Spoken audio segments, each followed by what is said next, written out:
mau nyatet boleh, kalau mau capture screenshot juga boleh, gitu. Ya, feel free aja. Terus apalagi ya kira-kira ya, kalau misalnya nggak ngerti atau ada teknis apa yang videonya nggak jalan, audionya nggak jalan, ketik aja, nanti kita bantu di kolom ketikan, di kolom chat gitu. Oke, karena ini di live di Facebook juga, untuk teman-teman yang terlambat bisa ngikutinnya nanti dari rekamannya yang di depan gitu ya. Terus kita nggak lama-lama lagi, aku persilahkan waktu dan tempat. Cie, layar kaca ini untuk Pak Joni Kandano. Terima kasih Pak Joni udah bersama kita. Aku juga mau nyalam salam juga buat Soplo, teman-teman yang ada di Hong Kong. Mungkin masih cuci piring, tapi ada beberapa yang join juga. Terima kasih. Oke Pak Joni, silahkan. Thank you, thank you. Selamat malam Bapak Ibu yang saya hormati. Ternyata ada Gunawan di situ. Saya sharing sedikit aja, kan banyak yang nanya bagaimana kondisi ekonomi Indonesia. Dan saya ngerti audiensnya tidak semua mengerti apa yang akan saya bicarakan, jadi nanti saya coba pelan-pelan aja. Slide-nya cukup banyak, tapi banyak data, dan kalau mau mengerti ekonomi, kita harus belajar banyak data. Teman-teman yang belajar di development, kan dulu pernah belajar cash flow ya, arus kas. Ya, nah arus kas pernah belajar laba rugi ya. Pesan saya dalam kondisi lagi krisis kayak gini, tidak fokus ke profit and loss ya, tidak fokus ke laba rugi, tapi fokus ke arus kas.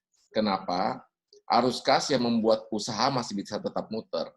Laba rugi urusan belakang. Nih kalau lagi kondisi krisis soalnya ya. Jadi ini berlaku bukan hanya untuk untuk teman-teman yang belajar development, tapi juga buat kita di perusahaan besar, kita juga fokus sekarang di arus kas, arus keuangan kantor, untuk cover segala macam operasional. Nah, kalau dalam kondisi krisis kayak sekarang, di mana income, pendapatan kita itu tidak menutupi biaya yang sudah ada, ya teman-teman harus mulai memikirkan gimana caranya biaya-biaya yang tidak penting, khususnya yang fixed cost, biaya tetap, itu bisa dibuang. Karena biaya tetap ini yang akan menghabiskan arus kas kita, kalau misalkan pendapatan kita tidak bisa cover biaya itu. Ya. Itu yang pertama. Jadi penting sekali bahwa teman-teman ingat, walaupun basic di arus kas dengan laba rugi yang diajarkan di development, itu mungkin sangat sederhana, tapi di perusahaan besar kita pakai. Dan ini yang saya ingin bilang, bahwa di negara kita, di Indonesia pun itu dipakai oleh pemerintah. Jadi bayangin aja hal yang sederhana, saya tahu nggak sesederhana yang kita ajarkan di development, nanti dengan berkembangnya makin besar, akan makin susah, tapi pemerintah juga punya arus kas, pemerintah juga punya profit and loss, laba rugi. Ya, jadi apa yang ingin saya tampilkan ke depan ini adalah apa yang terjadi dengan kondisi kita secara makroekonomi Indonesia. Nah, yang ingin saya gambarkan, yang teman-teman harus mengerti, yang kalau kita udah ngomong makroekonomi, Indonesia itu ada namanya PDB, atau kita sebut dalam bahasa Inggris GDP, Gross Domestic Product ya. Jadi pendapatan domestik bruto ya, yang itu dipakai di semua negara untuk menggambarkan perkembangan ekonomi di negara itu. Indonesia itu so far selama berapa tahun terakhir nih ada di 5,1, 5,2 ya. Nah, itu memang suatu standar yang dipakai di seluruh dunia. Nah, 5,1, 5,2 di ASEAN itu kita itu nomor 2 setelah Filipina ya. Jauh di atas Thailand, di atas Singapura. Tapi untuk Indonesia harusnya kita bisa di hitungan saya sih sekitar 7-8%. Tapi ada beberapa catatan nanti yang harus kita pelajari dan kita lihat bersama. Yang harus diingat lagi, 50-55% pertumbuhan ekonomi Indonesia itu dari konsumsi domestik. Konsumsi domestik itu apa? Konsumsi rumah tangga. Jadi karena kita punya 260-270 juta jiwa, itu sebagian besar datangnya dari konsumsi domestik, termasuk belanja negara. Sisanya 40-45%, 45-50% itu datangnya dari mana? Datangnya dari investasi dari luar negeri, ya. Yang kedua itu dari ekspor, ya. Jadi ini beberapa faktor yang mempengaruhi pertumbuhan ekonomi di Indonesia, ya. Nah, kalau dilihat apa yang saya ngomong itu masuk, ingat lagi tadi arus kas yang dibahas di development. Oke? Jadi itu sekedar gambaran. Nanti kalau berat materinya nanya aja supaya saya ajarin dan nanti bisa diaplikasikan dengan lebih detail ya. Nah, saya kasih title materinya adalah Everything is Uncertain. Semua lagi tidak pasti. Ya. Kenapa saya ngomong gini nanti saya bahas detailnya. Salah satu uang masuk yang ada di negara kita di Indonesia itu datangnya dari mana? Datangnya dari IHSG. Kalau Bapak Ibu yang mengerti mengenai indeks harga saham, jadi kan perusahaan-perusahaan yang nanti kalau Bapak Ibu mulai dari perusahaan kecil, nanti besar begitu butuh dana, Anda tidak perlu ke bank pinjam uang lagi, Anda bisa go public. Kalau go public, dalam artian jadi perusahaan terbuka, TBK, itu Anda bisa listing perusahaannya di indeks di BEC, Bursa Efek, terus Anda bisa dapat uang dari situ, tapi ya sebagian kepemilikan perusahaan itu udah bukan punya Bapak atau Ibu gitu ya. Nah ini saya ingin menggambarkan apa yang terjadi di global dulu, jadi jangan lihat Indonesia dulu dengan kondisi makroekonomi, kita lihat dulu yang global. Dow Jones sejak pertengahan minggu pertama Maret sampai sekarang, ya itu turun drastis ya. Dow Jones turun cukup drastis. New York juga turun cukup drastis ya. Kalau Anda lihat ini bahkan hampir setengah ya di Amerika 22 ya. Yang kedua ini yang Nikkei Jepang juga turun cukup drastis. Ya, dari 19 sekarang sekitar 17 18 ribuan lah. Dari hampir 24 loh, 23 24 mereka saat itu sebelumnya. Nah, di London juga turun cukup drastis. Ya, jadi ternyata uang-uang yang ada pada saat orang melihat ada COVID atau virus corona ini, orang-orang lebih baik pegang cash. Nah, satu lagi ilmu yang baru adalah pada saat lagi krisis kayak gini, ingat satu hal, cash is the king. Uang tunai itu rajanya. Jangan punya aset, jangan punya yang lain. Kita harus punya cash. Ya, karena dalam kondisi krisis, justru uang itulah yang nanti kita bisa pakai dan bisa kita cari kesempatan untuk bisa menambah investasi atau menambah nilai dari uang yang cash yang kita punya ya. Jadi dalam kondisi krisis kayak begini, ingat cash is the king. Saya masuk lagi ke Shanghai ya, katanya China udah membaik, walaupun saya lihat tadi China itu dari Wuhan sekarang pandeminya pindah ke Harbin ya, jadi China belum selesai dengan coronanya ya. Nah ini Shanghai ternyata juga turun setengah. Hong Kong juga turun setengah, walaupun Hong Kong dari sebelum-sebelumnya udah kena masalah, tapi Hong Kong juga turun setengah. Bapak Ibu yang dari Hong Kong, ini apa yang terjadi dengan Hong Kong juga. Nah, Indonesia menarik nih. Indonesia mungkin grafiknya kelihatan kayak setengah, tapi kita nggak setengah, karena kita itu ada di paling tinggi itu 6.100. Sekarang ada di 4.500, 4.600. Kira-kira turun 25-30% dibanding dengan kalau Anda lihat di luar negeri. Jadi ada sentimen positif walaupun tetap turun yang memperlihatkan bahwa orang masih percaya sama kondisi Indonesia. Harapannya karena tropis, karena segala macam hal, coronavirus ini bisa segera berhenti ya. Kalau Bapak Ibu lihat perkembangan terakhir, Indonesia itu yang paling banyak kena corona itu umur 30 sampai 59.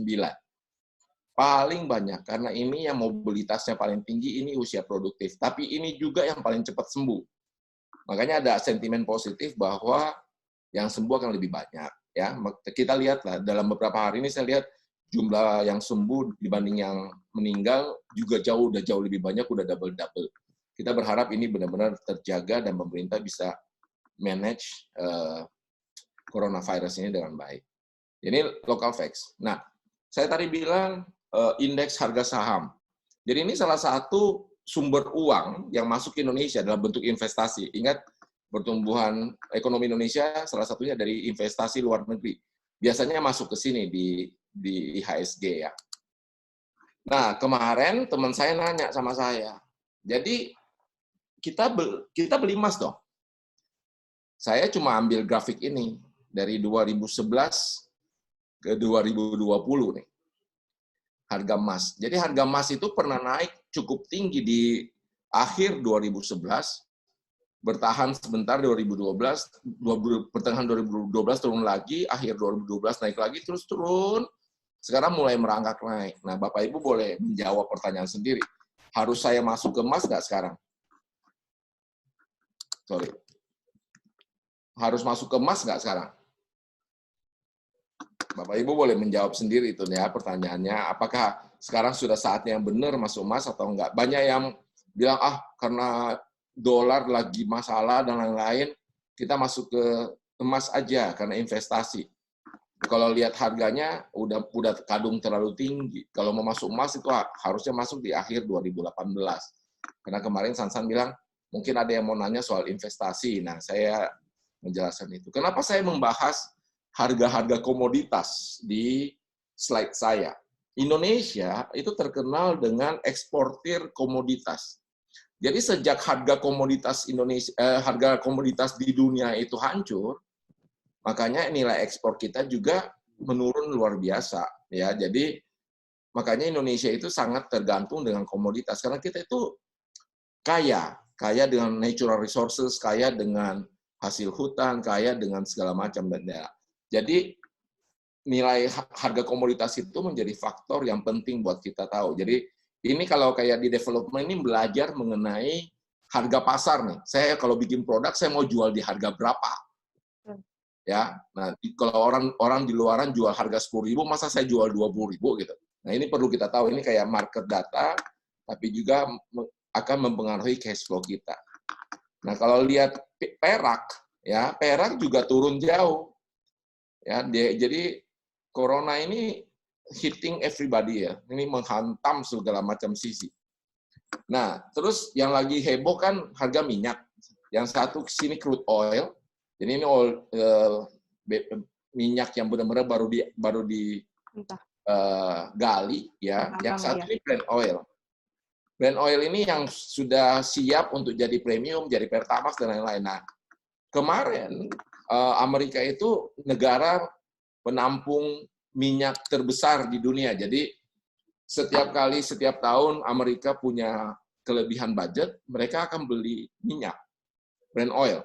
Mereka akan taruh itu di sepanjang underground, di bawah tanah Amerika itu banyak tangki minyak ya. Nah sekarang pertanyaannya adalah investasi di minyak seperti yang dilakukan oleh Amerika karena mereka pikir ini akan habis dipakai, jadi suatu hari akan mahal. Apakah benar dalam kondisi ini? Ini benar-benar diputar balik sama Tuhan dengan satu virus yang kecil yang tidak kelihatan, semua dunia ini jadi tidak menentu ya. Hanya karena satu virus. Saya nggak pernah lihat ada yang lain yang bisa membuat ini jadi berantakan. Analis aja bingung lihat ini sekarang. Yang berikutnya, ini ada karet. Bapak Ibu yang ada di wilayah yang penuh dengan karet juga turun, walaupun permintaannya tetap ada untuk pabrik ban dan lain-lain. Tapi karet turun. Ya, karet sekarang banyak dipakai untuk bikin itu sarung tangan untuk para dokter. Hanya itu sekarang yang dibeli orang. Bapak Ibu lihat kapas sebelah kanan, ya, kapas juga turun. Ya, kapas banyak dipakai juga di alat kesehatan, tapi tetap turun ya, tetap turun jauh. Berikutnya lihat, tapi yang menarik adalah dua produk ini loh, yang saya bilang ini luar biasa ya. Satu gandum sebelah kiri, harganya naik terus. Ya, Bapak Ibu bisa lihat trennya. Yang kedua beras, ternyata rice. Jadi mungkin kalau punya usaha sekarang mulai memikirkan, kalau saya usaha di bahan baku, memang dalam kondisi krisis kayak sekarang, yang laku apa? Bahan pokok, sembako. Iya, sembako yang laku. Orang pasti beli beras, orang pasti beli minyak goreng, gula, dan lain sebagainya. 9 bahan pokok itu ternyata tetap naik nih. Ya, jadi menarik. Nah, kemarin waktu saya share ini di tim di Jakarta, ada temen yang jualan beras, dia memang bilang, memang beras kita itu lagi banyak demand-nya, lagi banyak permintaan. Masalahnya cuma satu ya, Bapak Ibu yang pulang dari development sekarang ada di daerah, ada di Indonesia atau di daerah manapun, Indonesia itu gimana ya, kalau mau nanam padi, itu mereka nggak ngetes tanahnya itu pH-nya berapa, yang pas itu ERR berapa, dan lain sebagainya. Jadi kemarin saya bantuin petani di daerah NTT, NTB. Saya ambil tanahnya, saya sampling, saya bawa ke UGM, saya bawa ke IPB, hasilnya keluar, yang cocok IRR 45. Nah, saya bilang, kalian harus nanam IRR 45. Mereka bilang, Pak, IRR 45 itu kualitas memang bagus, tapi modalnya gede. Karena ya benih lebih mahal, pupuk, dan lain sebagainya lebih beda. Tapi saya bilang harga jualnya akan jauh lebih mahal, lebih bagus nilainya. Nah, orang-orang kita di Indonesia itu rata-rata menanam padi yang kualitasnya murah, kualitasnya rendah. Makanya kita nggak bisa bersaing tuh dengan beras Vietnam, beras Thailand. Saya itu rindu lihat beras Indonesia itu berkibar. Ya, padahal kita itu punya lebih dari 17 hektar sawah. Ya, jadi ini satu potensi. Nah, ini mungkin saya ingin menggambarkan bahwa dalam kondisi krisis back to basic nih, itu istilahnya kembali ke asal. Manusia perlu makan, manusia perlu kehidupan, melanjutkan kehidupan. Jadi yang dia cari cuma makanan pokok. Ya, di sini ada gandum, karena gandum dimakan oleh bule jadi roti. Kalau kita sih ya beras, orang Asia masih makan beras. Saya pause dulu sampai situ, mungkin ada pertanyaan dulu, San. Ya, teman-teman kira-kira ada pertanyaan nggak sampai di sini gitu? Mungkin rada bingung ya, ini maksudnya grafiknya itu buat apa, tapi cuma mau jelasin aja. Mau jelasin aja, tadi kan pendapatan negara itu datangnya dari mana gitu. Nah, ini tuh maksudnya kira-kira di Indonesia tuh apa sih yang bisa survive gitu. Dan emang sepengetahuan saya di lapangan, kayak bisnis tuh banyak yang turun, omset drop dan segala macam, yang masih bisa laku dan laris tuh emang sembako gitu. Beras, tepung, gula, minyak gitu. Itu sih. Kalau nggak ada yang tanya, kita lanjut aja Pak Joni. Oke, saya lanjut ya. Nah, ini lihat mata uang ya, khususnya saya membandingkan dengan mata uang Indonesia. Siapa tahu ada yang suka, kan banyak yang orang development dari luar nih. Tapi saya nggak punya Hong Kong dollar sih. Mohon maaf orang Hong Kong. China Yuan itu naik cukup signifikan, grafiknya sama dengan Sin dollar. Minggu lalu ya, jadi jangan nanya saya soalnya per Kamis kemarin tuh tiba-tiba rupiah kita menguat ke 14.800 karena investasi dari luar mulai masuk. Ya. Yang kedua, lihat Aussie juga naik grafik yang sama, setinggi itu. Japanese yen juga sama, ya.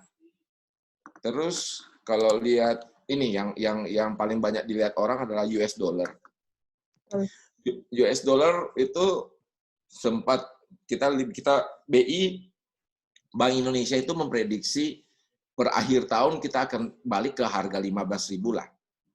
Ya. Tapi ternyata per Kamis kemarin udah 14.800, ya. Kalau nanya saya kira-kira kisaran US dollar kita di berapa sih? Menurut saya sekitar 14.000, 14.200, nggak lebih dari itu sebenarnya. Nah, kita under value nih sekarang karena investasi asing yang masuk ke Indonesia itu keluar semua pada saat Januari-Februari kemarin, itu keluar ratusan triliun keluar dari Indonesia. Mereka keluar, mereka aman lah, cari aman, ambil cash-nya dulu, cut loss, takut ada apa-apa dengan negara-negara berkembang, takut coronavirusnya tidak bisa dihandle dengan baik, makanya mereka pegang cash.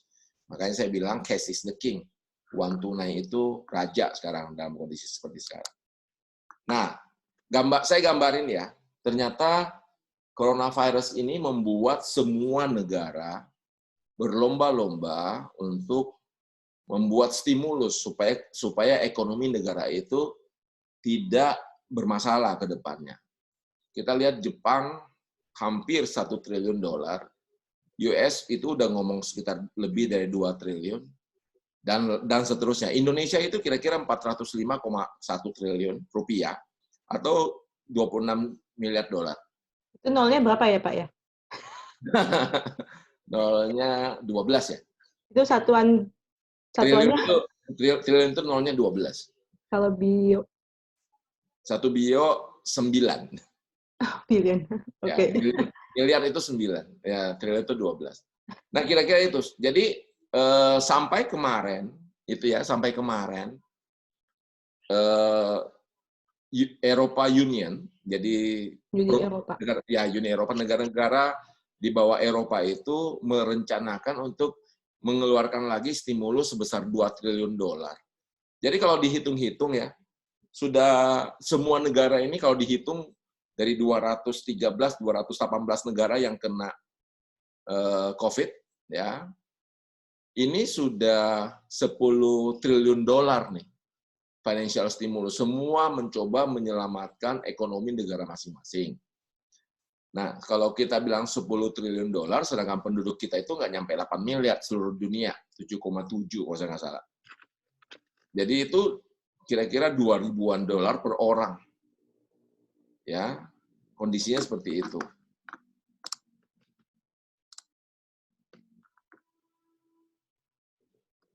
Ada yang tanya nih Pak, investasi reksadana untuk bahan-bahan pokok, lalu kira-kira prediksinya bagaimana? Oke, mungkin kita pending dulu ya. Pending dulu ya. Nah, stimulus yang ada itu masuk ke fiskal, masuk ke moneter dan keuangan. Ya, jadi semua mencoba, Yuni angkat tangan tuh. Silakan Yuni mau nanya. Atau kepencet ya, Yun?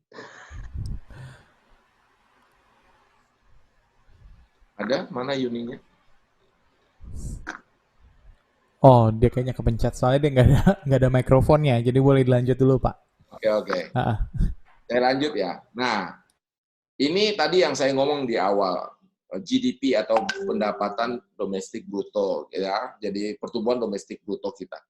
Dari 2019 itu kira-kira yang terjadi, 2020 diprediksi itu -3, oke?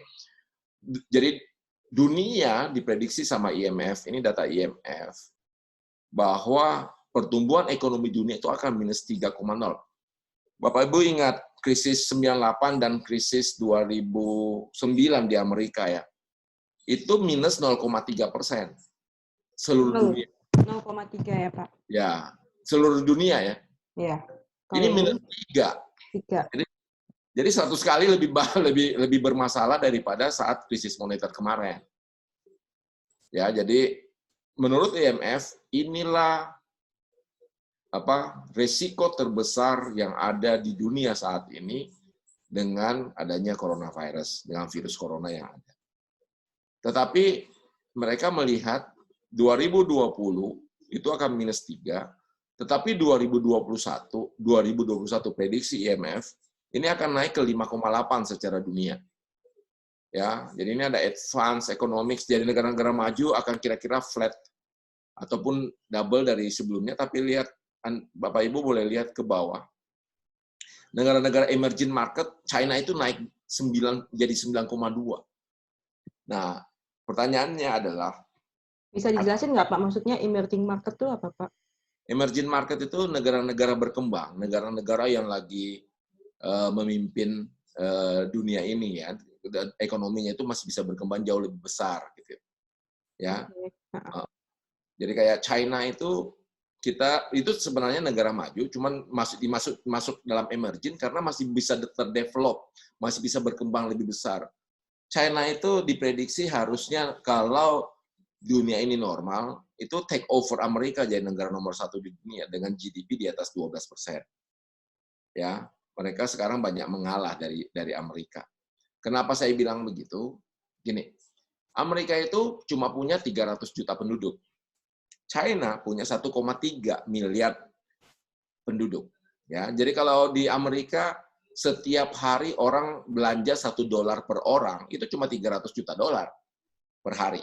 Ya, China itu 1,3 miliar dolar per hari. Nah itu bayangin aja 3-4 kalinya Amerika. Jadi makanya Indonesia itu salah satu yang menarik adalah usia produktif kita itu lagi tinggi-tingginya sekarang sampai 10 tahun ke depan. Nah itu yang jadi potensi Indonesia untuk maju. Ya, nah kita diprediksi akan bisa di 6-7,5% lah Indonesia pertumbuhan di tahun depan dengan catatan Corona berhenti di 2020. Ya, dengan catatan Corona berhenti di 2020. Oke, saya lanjut ya. Nah, ini benar-benar saya sekarang masuk ke Indonesia. Kalau saya ngomongin Indonesia, slide ini menggambarkan inflasi. Inflasi itu adalah perubahan nilai harga barang yang disebabkan oleh berbagai faktor dari supply dan demand dan juga dari distribusi. Ya, jadi di atas itu slide yang di atas ada namanya inflasi, nilai inflasi dari tahun ke tahun. Jadi itu dilihat secara tahunan. Yang di bawah adalah nilai inflasi dari bulan ke bulan. Nah, kalau kita lihat sampai dengan Maret, ini kebetulan masih tanggal 2 Mei, jadi data Aprilnya belum saya dapat, belum saya update. Bapak Ibu lihat bahwa inflasi kita itu sebenarnya di tahun 2020 ini bahkan di bawah 1%, ya jauh di bawah tahun-tahun sebelumnya. Memang kalau Bapak Ibu lihat selalu di masa Lebaran, ya Mei Juni Natal, Mei Juni Natal itu inflasi pasti naik. Kenapa naik? Karena orang akan lebih banyak belanja, beli baju, beli bahan makanan, beli segala macam. Dan pedagang juga menaikkan harga supaya bisa untung lebih. Nah, makanya inflasi agak tinggi di bulan-bulan itu. Nah, di 2020 dengan adanya PSBB di Indonesia ataupun semi lockdown lah saya sebutnya, ini pasti nggak ada yang belanja pakaian baru. Ya, kalau kita lagi PSBB sekarang kan kita di rumah pakai baju tidur, pakai baju kaos, yang rileks-rileks saja sambil tetap kerja seperti biasa. Nah, jadi BI, Bank Indonesia kemarin memprediksi bahwa tahun ini adalah tahun di mana inflasi akan terendah di musim Lebaran sepanjang sejarah Indonesia ya. Jadi ini mungkin yang paling baik. Jadi secara inflasi itu akan dijaga jauh di bawah standar. Dalam artian berarti gunanya buat kita mengerti angka inflasi, berarti harga barang di pasar akan dijaga supaya tidak naik luar biasa. Jadi seharusnya harga barang tetap sama seperti kemarin-kemarin. Ya. Yang kedua, nah ini FX reserve. Jadi reserve yang ada di pemerintah. Jadi ini cadangan devisa kita. Itu sekarang ada di akhir Maret itu sekitar 121 miliar dolar. Nah, cadangan devisa kita ini cukup untuk cover Indonesia itu dalam 6 bulan impor ke depan kira-kira. Jadi ini arus kas nih. Ya, FX reserve ini arus kas masuk. Gimana kondisinya? Yang kedua, trade balance. Trade balance itu juga arus kas sebenarnya antara impor ekspor. Kalau importnya lebih gede, itu dia jadi minus. Kalau ekspornya lebih gede, dia jadi positif. Oke. Yang ketiga di bawah itu current account. Nah, ini kira-kira kalau di perusahaan kita sebutnya rekening koran perusahaan nih. Rekening koran perusahaan dalam artian, oh kalau saya kurang uang, saya pinjam dari bank. Kalau saya lebih, berarti saya ada kelebihan likuiditas. Nah, Indonesia ini sangat disayangkan sejak zamannya Pak SBY, karena banyak subsidi BBM, current account kita itu minus terus. Jadi makanya Bapak Ibu kalau lihat kalau Sri Mulyani ngomong di Indonesia selalu ngomong belanja pemerintah itu minus sekian dari GDP kita terhadap APBN ya. Jadi minusnya itu karena memang tidak tertutup. Nah, ini yang lagi coba diatur sama Pak Jokowi dan juga semua Menko Perekonomian supaya current account ini bisa segera, rekening koran ini bisa segera positif. Karena kalau kita positif di sini, itu mata uang kita akan lebih stabil. Tapi ini bukan uang kecil, ini soalnya 8,1 miliar dolar nih yang harus segera diberesin oleh pemerintah.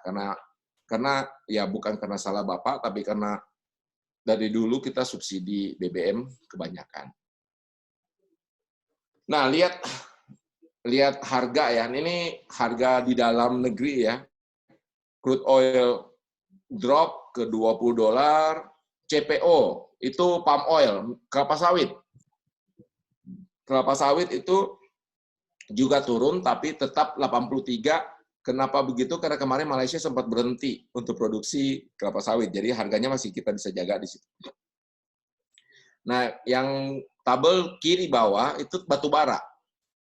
Batu bara itu 66. Nah, batu bara ini sekarang pemerintah Indonesia berubah. Jadi kalau batu bara itu ditambang, sekarang 50-50 nih. 50% boleh diekspor, 50% harus untuk konsumsi dalam negeri, tidak boleh diekspor 100% kayak dulu. Ya, yang sebelah kanan bawah itu tembaga. Tembaga juga turun. Nah, makanya saya bilang harga komoditas ini turun luar biasa di Indonesia. Nah, ini tin ya, timah juga turun ya. Dan nikel.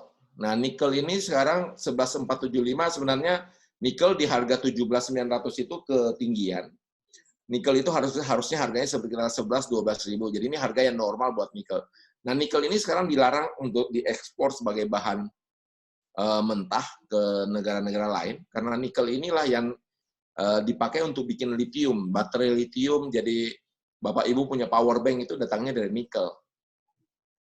Oke. Saya pause dulu, tadi ada yang raise hand. Kepencet sih Pak itu Pak. Dia baru join. Iya. Oke. Mulai pusing nggak? Saya lanjut ya.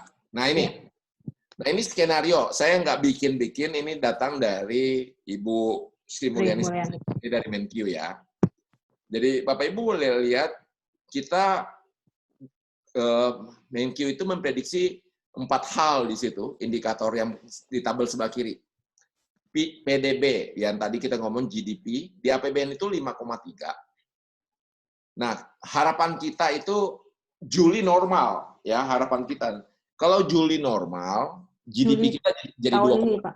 Ya, kalau Juli, jadi kalau PSBB-nya berlaku sampai Juni misalkan, Juli sudah normal, GDP kita jadi 2,3. Tetapi kalau coronavirusnya ini tidak habis-habis sampai akhir tahun, itu bisa lebih dari minus 0,4. Itu maksudnya Juli itu maksudnya udah biasa aktivitas gitu ya Pak ya, udah mulai sekolah, betul, udah jajan, udah mulai makan gitu ya Pak ya. Maksudnya betul, keluar gitu. Betul. Shopping mall juga udah buka gitu ya. Betul. Kalau yang sangat berat itu kira-kira kuartal keempat baru jalan. Tetapi kalau coronavirus ini tidak bisa dihandle dengan baik sampai akhir tahun, ini berat. Ini sangat-sangat berat. Dan saya nggak yakin negara itu bisa mengatasi masalah ini dengan baik. Ya.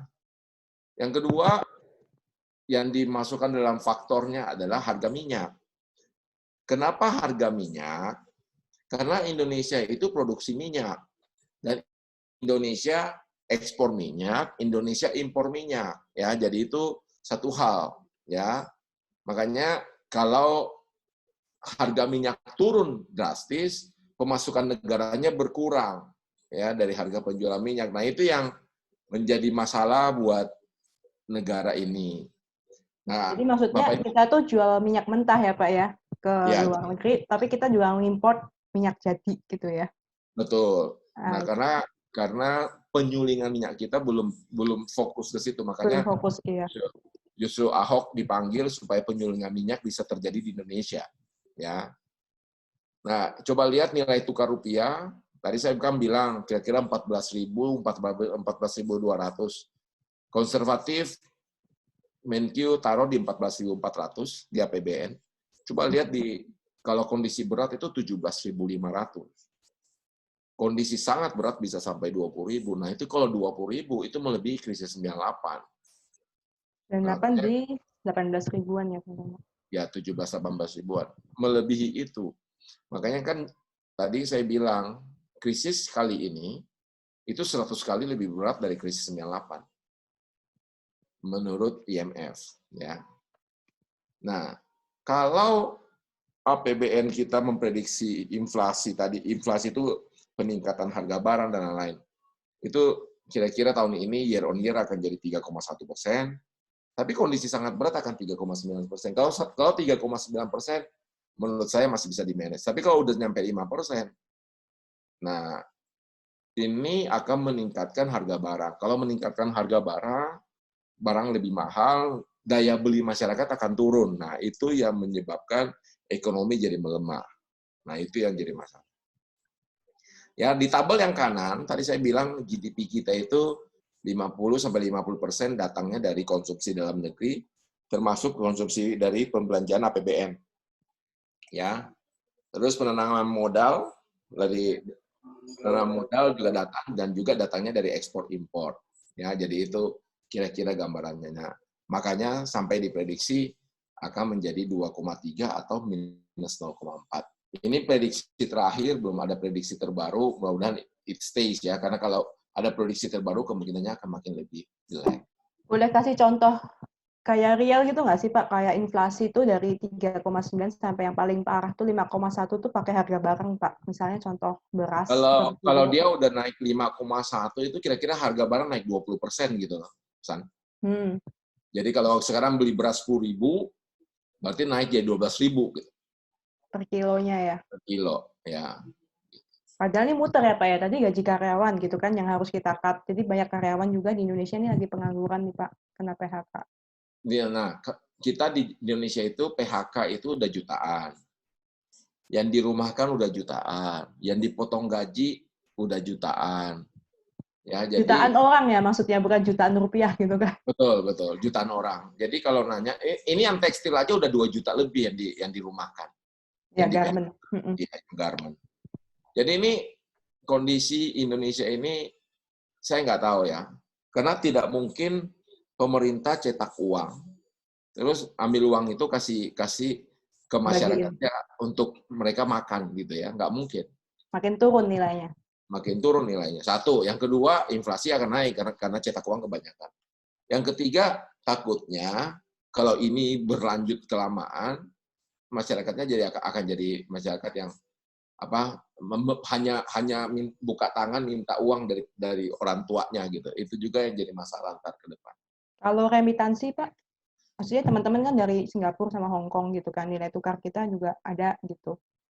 Kalau remitan sekarang begitu dapat Indonesia harga masih seperti sekarang, saya bilang langsung tukar ke rupiah. Tapi kalau tidak butuh-butuh banget ya, jujur nanya saya balancing lah. Ada rupiahnya sesuai kebutuhan, ada mata uang asingnya. Karena to be very honest, tadi saya bilang cash is the king. Nah sekarang cash-nya mau taruh dalam bentuk apa? Rupiah kah? Singapura dolar atau Hong Kong dolar kah? Tergantung.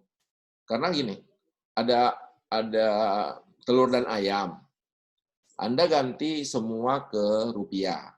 Kalau tidak dibutuhkan bisa taruh deposito, Bapak Ibu bisa dapat bunga deposito lumayan. Tapi kalau dalam bentuk Sing dolar atau Hong Kong dolar, depositonya kecil. Nah, tapi tergantung jumlahnya berapa, harus dihitung. Nah, tetapi begitu Bapak Ibu sudah ganti ke rupiah, jangan beli lagi Sing dolarnya atau Hong Kong dolarnya. Nyesel pasti. Gitu. Nah, itu harus dihitung opportunity loss ya. Kemungkinan ruginya berapa. Oke, saya lanjut ya. Nah, saya lanjut, ini kira-kira jadi kisi-kisi nih. Ini yang paling terdampak, sektor yang paling terdampak dari masalah ini.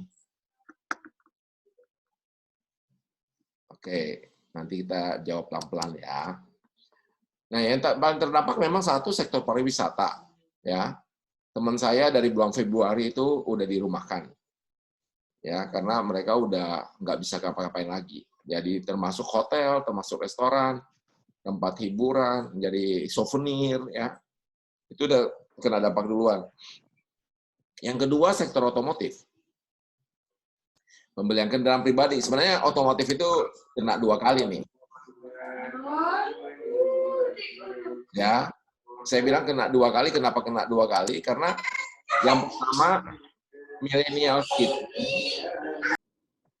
millennials itu tidak mau beli mobil, tidak mau beli kendaraan, maunya naik Gojek, maunya naik Gokar atau Grab di Indonesia.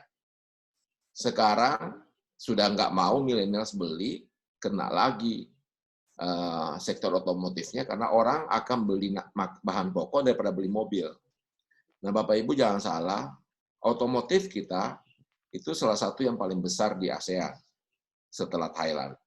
Dan produksi mobil di Indonesia untuk kita sebut assembly dalam artian begitu kerangka chassis masuk ke dalam pabrik mobil sampai dia pasang semua segala macam sampai keluar itu nggak nyampe paling lama 65 detik ya kalau saya nggak salah satu mobil bisa keluar.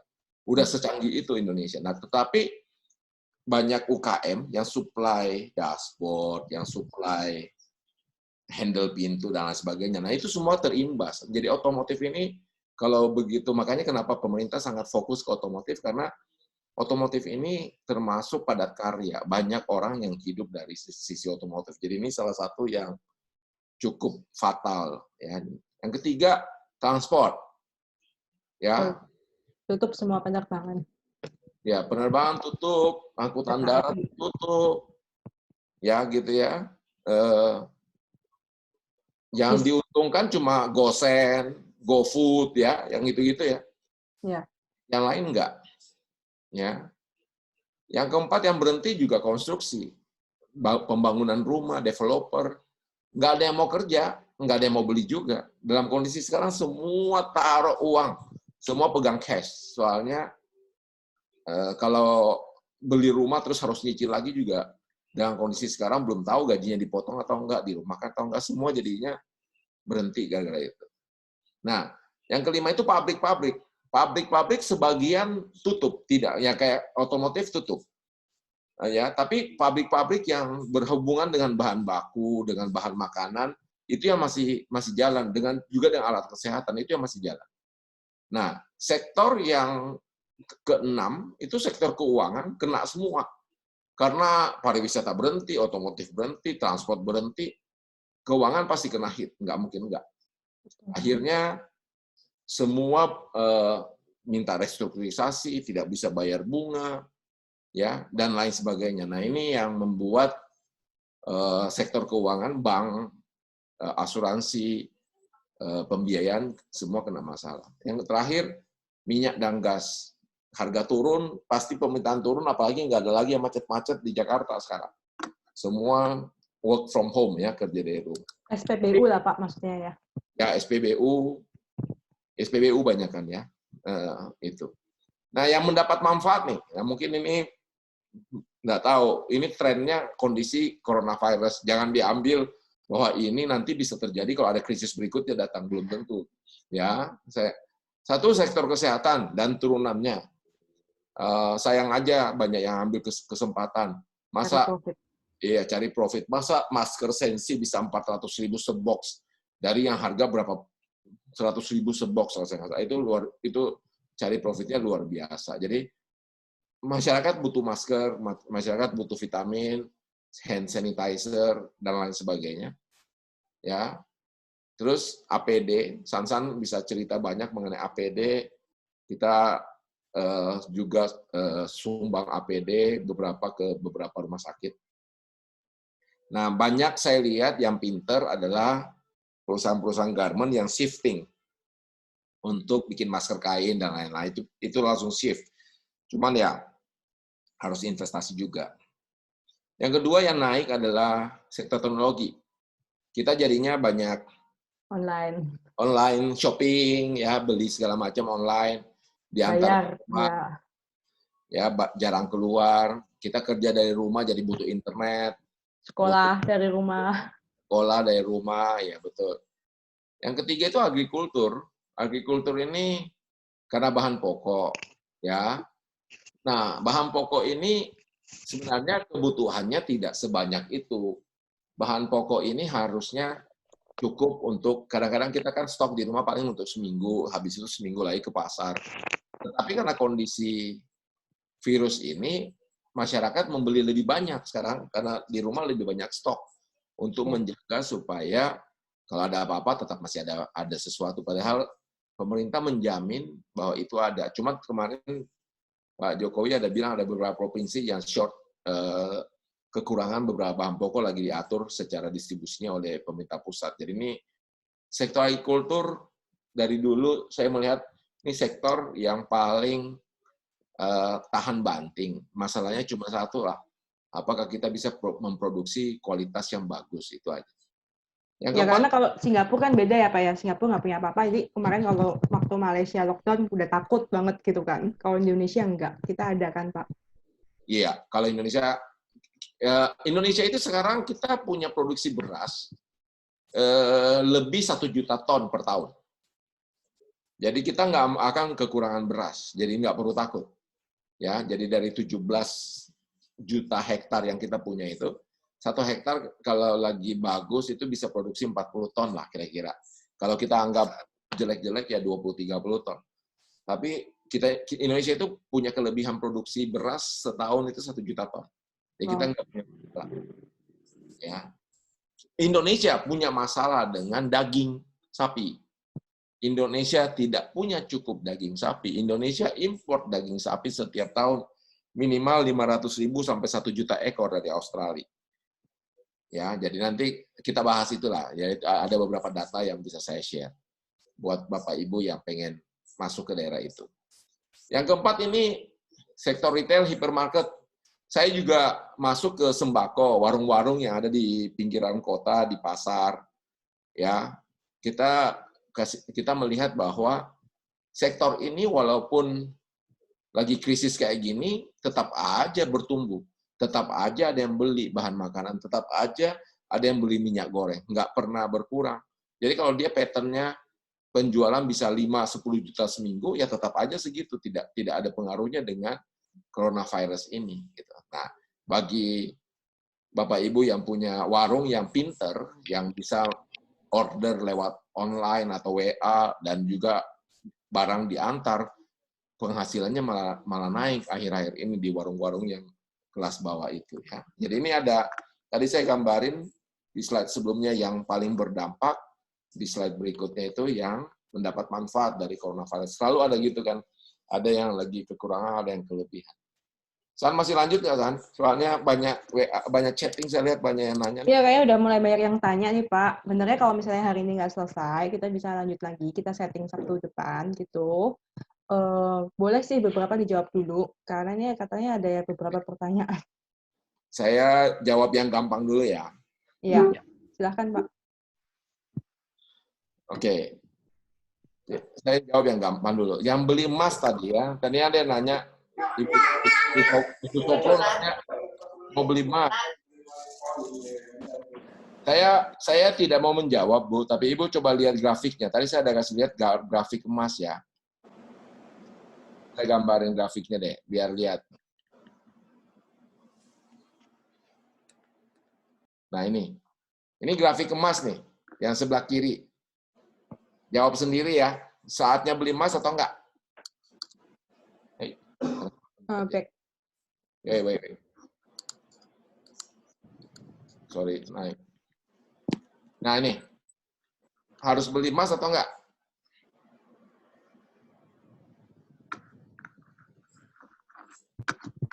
Ya, ini salah satu pertanyaan. Nah, Bapak Ibu kalau beli emas, itu saya takutnya gini Pak, karena Soplo itu kan di Hong Kong, jadi dia udah kena remitansi Pak. Iya. Dibandingin dengan, maksudnya kita yang di Indonesia, kita beli harga emas yang sekarang logam mulia aja udah 900-an ya Pak ya. Betul. Atau mungkin karena dia kena remitansi. Karena menurut saya dengan kondisi beli emas, nah kalau beli emas ya, kalau kebutuhannya buat investasi, jangan beli emas perhiasan, Batang. beli emas batang, betul ya, jangan beli emas perhiasan. Nah, yang perlu diingat adalah mau taruh di mana, mau disimpan di mana. Karena itu kan satu kecil gitu kan harganya puluhan juta. Iya. Sampai ratusan juta. Jadi kalau punya satu balok nih 100 gram, taruhnya di rumah, di bawah bantal, ya hilang. Ada resikonya. Nah, harga emas bisa turun, bisa naik. Ya, kalau lihat harga sekarang ini udah tinggi. Apakah kemungkinan bisa naik lagi? Bisa iya, bisa enggak. Tergantung spekulan nih. Jadi di pasar kita ini kan banyak spekulan nih. Ya, orang menganggap emas itu lebih aman dibanding dengan main Hong Kong dollar, US dollar atau Sing dollar. Tapi sama, tetap ada spekulannya. Masuk, beli banyak, harga naik dia jual, harga turun lagi, tetap ada. Itulah yang berperan di harga komoditas. Ya, itu. Kira-kira itu ya Bu Soplo ya. Nah, Ya, ini baik, terima kasih. Bu hari ini nanyanya, sempat diajak dan ditawarin teman tentang forex trading. Karena, because Teman saya bilang situasi saat ini pasar lagi bagus. Apa benar untuk saat ini forex trading lagi bagus? Untuk kondisi seperti ini, bisnis invest yang lebih bagus, invest apa? Oke. ini nyambung sama yang atas nih, Pak. Yang reksadana ya? Iya, invest reksadana untuk Reksadana bahan pokok. Reksadana bahan pokok, seingat saya, bukan reksadana bentuknya, bahan pokok itu mainnya di commodity trading. Ya, commodity trading dalam artian gini, dia mainnya gini. Jadi, anggap aja negara mana ya, kita ambil negara. Thailand lagi menanam beras atau menanam padi yang akan dipanen 6 bulan ke depan. Harganya sekian, dipatok harga sekian. Nah, sebelum kejadian dipatok itu diperjualbelikan. Ya, misalkan sekarang saya mau Thailand akan panen beras kira-kira 100.000 ton dalam 6 bulan ke depan, kita jual dengan harga 1.000 sekarang. Nah, 1.000 ini diperjualbelikan, nanti ada yang beli 1.100, ada yang beli 1.200, ada yang jual, tapi kan kita tetap berpatokan dengan harga pasar sekarang. Nah, apa yang terjadi kalau nanti sampai dengan musim panen, Bapak Ibu pegang tuh harga komoditas yang misalkan jadinya 2.000 nantinya. Bapak Ibu mau nggak mau harus terima tuh 100.000 ton. Nah, itu commodity trading yang ada. Itu benar-benar komoditas yang ditransaksikan. Nanti urusannya Bapak Ibu mau import, izin import, biaya importnya dan lain itu urusan kita. Nah, itu ada plus minusnya. Ada jeleknya karena gini. Kalau kita tidak punya pengalaman untuk import barang, dan kita memang tidak bermain di situ, terus kita main di commodity trading, Bapak Ibu harus selalu monitor itu tiap hari, dilihatin account-nya, harga naik, harga turun, lepas atau tidak, ada yang mau beli atau enggak. Karena di commodity trading itu kadang-kadang mau jual mau beli, belum tentu ada yang mau beli. Gitu. Jadi itu yang harus dipikirin. Oke? Terima kasih Pak penjelasannya, tapi tetap pusing. Enggak, memang tidak semudah itu. Nah, kalau forex ya, kalau orang yang ngerti forex, saat-saat seperti sekarang, saatnya main forex, kalau dia spekulan boleh, dan dia ngerti analisanya. Kalau saya yang setiap hari melototin US dollar dan mata uang, saya aja nggak berani main. Kenapa? Bayangin aja kalau taruh 1.000 dolar, turun 100 perak aja, udah 100.000, gitu ya, kira-kira. Jadi saya aja yang udah terlalu sering liatin aja nggak berani main forex. Ya, jadi menurut saya tergantung Bapak Ibu kuat. Ini kayak main gambling ya, main judi menurut saya. Besok naik saya jual, besok turun saya lepas. Karena Bapak Ibu beli nih US dollar misalkan sekarang. Walaupun tadi yang saya sebut harganya 14.800, Bapak Ibu mungkin beli di harga 15.000 karena nilai jual dan nilai beli itu beda. Nah, itu aja belum tentu kita akan bisa untung nanti di harga 15.000 kalau mau jual. Ya, gitu. Nah, Iya, Pak, ya. kalau kondisi seperti sekarang, bisnis investasi yang lebih bagus, mau invest apa? Jangan Nah, dulu, karena kan harus pegang cash dulu kan. kalau saya sih bilang mending pegang cash. Kecuali, tanda petik ya, Bapak Ibu udah punya cash, terus kira-kira cukup buat 6 bulan hidup misalkan. Kita prediksi COVID 6 bulan ke depan gitu ya. Nah, masih ada duit lebih nih. Tiba-tiba tetangga di sebelah mau jual rumahnya harganya miring. Miring itu dalam artian diskon 50%. Karena dia butuh cash ya Pak ya. Ya, karena dia butuh cash. Oke. Itu why not? Beli sawah. Yang produktif, Bu. Saya menyarankan kalau mau investasi yang produktif. Bukan yang konsumtif. Jangan beli mobil. Jangan beli motor. Ya, beli yang produktif yang nantinya bisa dipakai untuk menjadi sumber penghasilan. Jangan nyetok beras. Beras kalau disetok nanti ada kutunya. Beli sapi aja deh, biar nambah gede. Ya, gitu ya kira-kira. Iya. Produktif itu sama dengan misalkan beli sapi nih. Nah, Lebaran Haji kapan ya? Lebaran Haji berapa? Idul Adha kapan ya? Idul Adha sekitar 2 bulanan lagi. Oh, telat. Nah, saya biasanya kan anakan sapi itu tergantung umurnya. Umur kapan, Iya. kapan, belinya kapan, berapa bulan penggemukan bisa saya jual dengan harga bagus. Pasti Tapi, kurban. ya, pas kurban kita jual. Nah, sapi itu rata-rata untungnya lumayan. Minimal seekor digemukin 6-9 bulan minimal untung 10 juta. Ya, asal pas dijual di Idul Adha, di Lebaran Haji gitu ya. Kalau nanya saya, yang produktif lah, yang bisa jadi duit, jangan yang aneh-aneh gitu. Iya. Saya balik dulu yang di atas. Oke, Pak, ini kayaknya kalau misalnya banyak yang tanya tentang investasi, kita kayak perlu punya session 1 lagi nih, gitu, karena benar-benar ngedetail. Nah, mungkin bisa bahas dulu yang kayak sembako, sama yang tadi yang terdampak, sama yang diuntungkan, itu aja dulu, gitu, coba. Boleh. Kalau yang tadi sih pengangguran emang ya, gimana ya Pak ya ngomongnya, emang perusahaan-perusahaan juga, saya udah dikabari ada 4 pabrik tutup gitu kan. Terus Matahari yang baju itu, yang Nevada, Little M itu juga udah tutup gitu. Jadi emang banyak banget sih kayak karyawan di PHK dan dirumahkan gitu. Nah nanti ke depannya tuh apakah mereka tuh balik lagi, di-hire lagi gitu loh.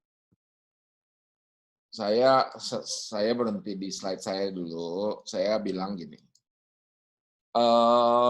Indonesia virus ini ya, teman-teman Bapak Ibu harus siap nih. Virus ini sekarang itu kemungkinan, prediksi saya pribadi, itu akan jadi kayak flu ataupun TBC yang akan ada sama kita selalu.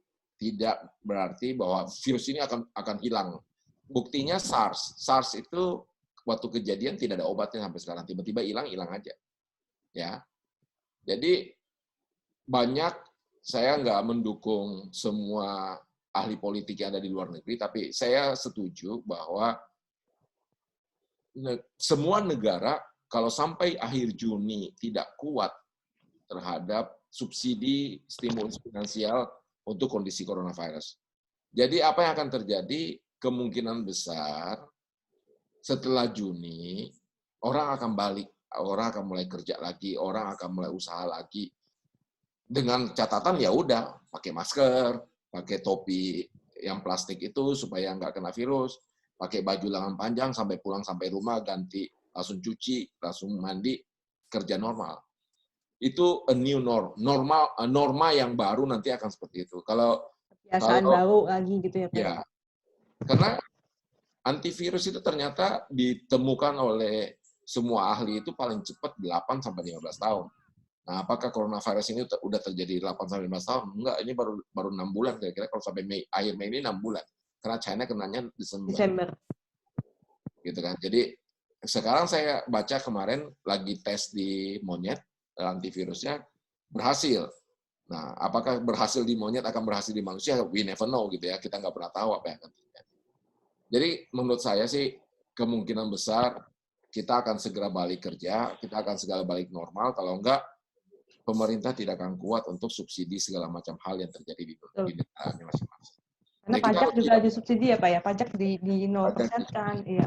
Ya, untuk karyawan yang penghasilan sampai 200 juta setahun. Nah itu, jadi menurut saya ya kita harus segera mikir. Kecuali ada yang keluar ide bagus nih, membuat pakaian bahan tekstil yang antivirus. Nah itu langsung banyak yang beli tuh. Lagi heboh begini gitu kan. Nah itu kira-kira yang terjadi. Ya, nah kalau ditanya mengenai yang kayak ginian, menurut saya pandangan saya sih akan seperti itu. It's a new norm. Tata kerja yang baru, cara hidup yang baru, yang jauh lebih bersih, lebih sehat. Dan corona itu akan ada di sekeliling kita. Udah, begitu aja. Mau gimana lagi? Dan informasi terakhir kan virusnya ini bermutasi terus. Ya, Jadi ya makin susah cari antivirusnya gitu. Oke. Ini ada pertanyaan lagi, San. Gimana nih, San? Coba aja Pak kalau dijawab, tapi kalau yang tentang investasi kayaknya mungkin kita kumpulin dulu gitu kan. Karena kan banyak banget nih investasi dari forex, dari reksadana dan segala macam gitu. Tapi ya pesan kita sama teman-teman, dan mungkin nanti kakak-kakak yang lain bisa tambahin, kalau investasi itu jangan cuma iming-iming aja gitu, dapat uang instan, dapat kayak pengembalian lebih besar. Karena kan kita juga ngitung inflasi, kita juga ngitung tadi yang Pak Joni bilang uang yang kira-kira cukup buat hidup, masih ada sisa gitu kan. Nah, mungkin teman-teman ini masih kepikirannya, ya mungkin dilihat, oh gue punya uang banyak nih, daripada nganggur, mending diinvestasikan kemana gitu loh Pak. Kepikiran teman-temannya mungkin gitu. Ya, ini ada pertanyaan dari Ibu Marianti nih. Kenapa Indonesia mempunyai banyak produksi beras dan masih impor beras dari luar negeri? Tadi yang saya bilang, produksi beras Indonesia itu banyak yang kualitasnya rendah. Bukan ya, karena kalau teman-teman tahu ada padi sawah sama padi ladang, itu beda ya Pak ya? Itu beda. Terus yang jeleknya itu pedagang beras kita banyak yang nggak jujur, ya. Bapak Ibu tahu beras ketan dengan beras padi yang bagus itu kan harganya beda, ya. Beras kita itu banyak dicampur dengan beras ketan. Saya juga baru tahu karena kebetulan mertua saya lagi terapi berobat karena kakinya sering ngilu. Dokternya bilang nggak boleh makan beras ketan. Malah mertua saya bilang nggak pernah, tapi dia bilang ini pasti ada beras ketannya dalam nasi yang dimakan. Begitu kita ngecek, ya benar. Nah, akhirnya kita harus beli beras yang impor. Nah, itu yang terjadi. Ya, jadi, saya merasa ini saatnya Indonesia diperbarui bahwa kita dagang yang jujur yuk, kita dagang yang benar. Kalau itu udah ada labelnya, pasti kita akan dipercaya orang. Nah, itu yang kita jaga. Indonesia ini serba salah. Karena restoran laku nih, karena chefnya bagus. Begitu laku, chefnya harganya berapa lah gitu ya, gajinya. Begitu udah laku, yang punya pengen untung lebih banyak, chefnya diganti yang lebih murah gajinya. Kualitas turun, customer hilang juga. Nah itu kayak gitu-gitu tuh. Orang Indonesia itu pengen cepat kaya. Nah pengen cepat kaya jadi menghalalkan segala cara. Nah itu yang mungkin harus bertobat dari cara kerja kayak gini gitu menurut saya. Kita kerja yang benar, kita kerja yang jujur, nama terkenal. Nah itu menjawab pertanyaan beberapa pertanyaan dari teman-teman lah. Kalau mau dagang beras, ya, nah saya nanya dulu berasnya seberapa banyak, mau jadi distributor atau mau jual eceran. Kalau jual eceran punya lokasi di mana? Kalau tidak punya lokasi, mau jualnya di Tokopedia. Yang saya ingin ingatkan adalah warehousing, penggudangan beras, itu ada aturannya, terlalu lembab jadi kutuan, terlalu panas ada nyusutnya ntar, dan lain sebagainya, itu ada aturan-aturannya. Nah, apakah Bapak Ibu yang ingin bisnis di beras sudah mengerti, Ibu Marianti ya, sudah mengerti prosesnya, sudah mengerti pasarnya, sudah mengerti wilayahnya, sudah mengerti segala macam hal itu gitu ya. Itu jadi kalau kita mau kerja bisnis saya kayak begitu ya, kita kudu mengerti semua aspeknya sebelum kita masuk ke bisnis itu gitu. Oke? Ini ada yang lain nggak? Nah, ini yang buruh harian ya. Bapak Ibu sekarang memang saya ngerti buruh harian itu keimbas paling gede karena buruh harian yang langsung diberhentikan saat itu juga. Dan memang skillnya minim. Ya.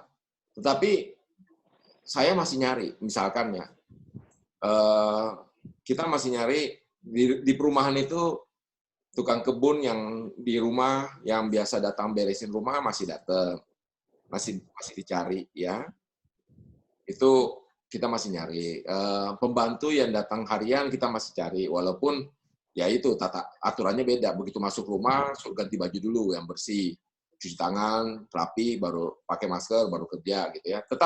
Tetap ada kesempatan di dalam hal seperti ini. Nah, kita harus nyari di mana ya. Saya kemarin lihat ide kreatif dari satu bapak di kompleks dekat-dekat rumah saya, ya. Dia supir Grab. Ya, supir Grab tidak punya penghasilan sekarang. Jadi dia bikin satu kertas selebaran, ada nomor handphone dan nomor WA-nya di situ. Dia disebar lewat teman-temannya. Jadi itu kira-kira sekarang tersebar saya tinggal di Gading Serpong, tersebar di Gading Serpong, Alam Sutra, BSD. 3 wilayah besar ya. Jadi itu kalau dia bisa cover. Dan dia bilang, Bapak Ibu nggak usah keluar rumah, Bapak Ibu kasih saya listnya. Bapak mau beli apa? Kasih saya alamatnya, dia yang belanjain. Nanti dia bawa per item. Kalau jaraknya nggak jauh, dia cuma charge 20.000 per sekali jalan. Nah itu jadi ide kreatif, ya something kreatif. Ini menurut saya ya ide kreatif yang membantu orang. Kan banyak yang malas keluar nih. Saya kebetulan supir saya masih ada. Saya nggak merumahkan, jadi saya minta supir saya yang ke pasar, saya minta supir saya yang beli apa gitu ya. Tapi menurut saya ide-ide kreatif kayak gitu harus keluar. Dan itu ternyata membuat terbuka mata orang bahwa ini bagus loh, ini bisa bantu ekonomi saya gitu.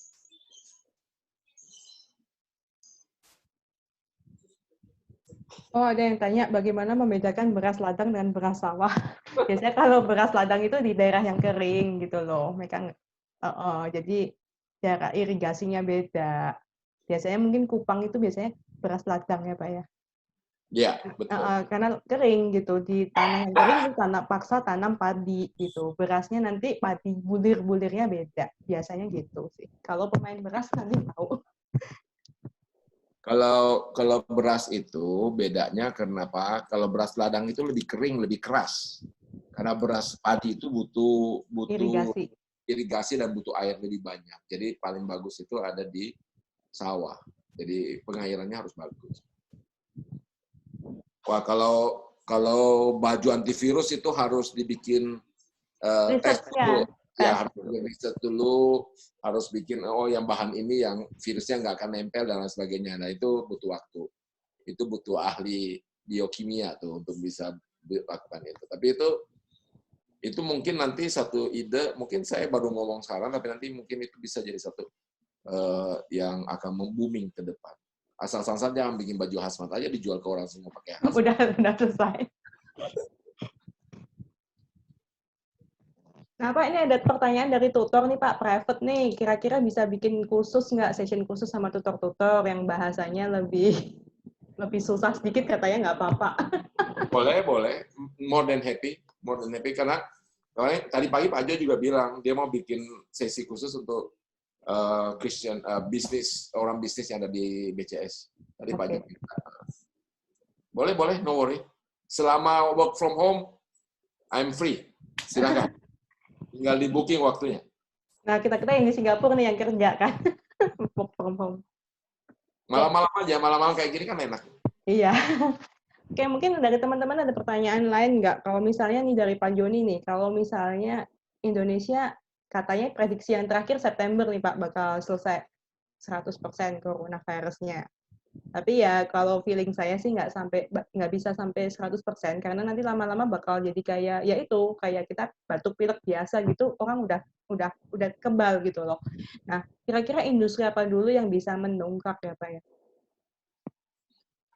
Yang pertama yang kemungkinan akan segera Pulih. buka, ya, yang kemungkinan akan segera buka itu menurut saya kalau semua kantor udah buka lagi, itu akan masuk ke restoran dan warteg. Cuman ya itu, cara duduknya beda. Yang kalau lihat di China itu kan udah tinggi-tinggi tuh, dikasih plastik tinggi gitu ya. 4 Mei besok, ya hari Senin, itu Thailand buka mall. Saya juga membaca ya, Malaysia buka mall, restoran buka. Thailand itu buka mall dan buka restoran, tetapi dengan catatan jarak antara satu customer dan customer lainnya 1,5 meter. Ya, jadi menurut saya kalau begitu kantor masuk normal, semuanya masuk normal, yang akan buka pertama restoran pasti, karena orang pasti butuh makan, karena nggak mungkin tiap hari bawa makan dari rumah. Cuman bagaimana, nah ini kan coronavirus higienis nih, kesehatannya, bersihnya dibuktikan, karena dengan itu orang akan datang, kalau tidak orang nggak akan datang juga gitu. Jadi kebersihannya, ya harga yang memadai, karena sekarang saya bilang restoran-restoran mahal juga terpukul di dalam kondisi sekarang, karena nggak bisa jualan juga anyway. Nah, apakah mereka nanti setelah ini buka akan langsung jual harga mahal? Pasti nggak ada yang masuk.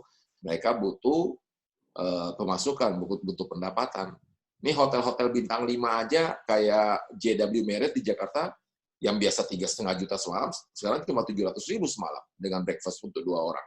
Itu uang breakfast saja nggak cukup. Kayak gitu. Jadi, orang berebut gimana caranya supaya perusahaannya bisa dapat income dulu, pendapatan dulu, karena kondisi sekarang very much hopeless buat mereka, karena ya siapa yang mau tinggal di hotel takut kena corona dan lain-lain, siapa tahu ini nggak higienis dan lain-lain. Nah, itu yang perlu dibuktikan. Ya, tapi ya ini jalan. Sepertinya bisnis produk herbal, healthy food, suplemen menjanjikan. Itu ke depan ya.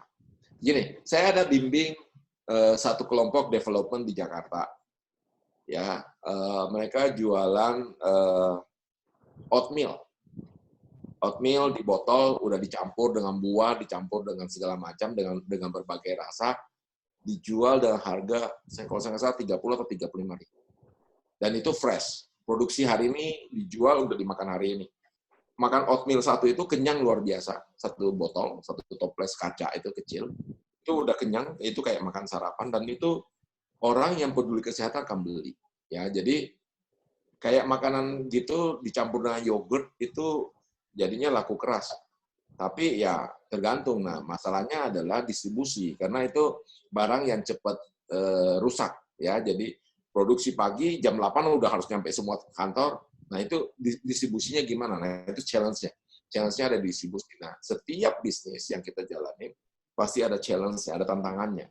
Kita harus hadapi sama-sama, kita harus pikirin jalan keluarnya gimana. Iya, Pak. Saya kepikir ke situ jadinya. Wah, kayaknya bisnis healthy food asik juga nih, gitu. Pasti. Terima kasih, Pasti. Pak. Masukannya. Cuma ada tantangannya ya, Bu, ya. Apalagi kalau makanan yang cepat rusak kayak oatmeal itu kan setelah di atas panas tertentu jadinya rasanya nggak enak. Jadi harus pikirin mengenai distribusi, packaging, dan lain sebagainya. Iya juga ya, betul. Betul juga. Kalau sama tetangga sih ya nggak apa-apa ya. Tapi kalau jaraknya lumayan jauh gitu, aduh, berpikir juga.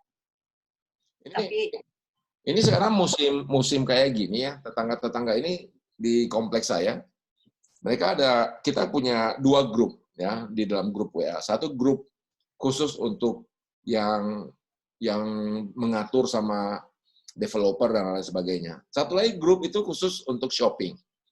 Nah, di shopping itu antiknya ada yang jual durian, montong.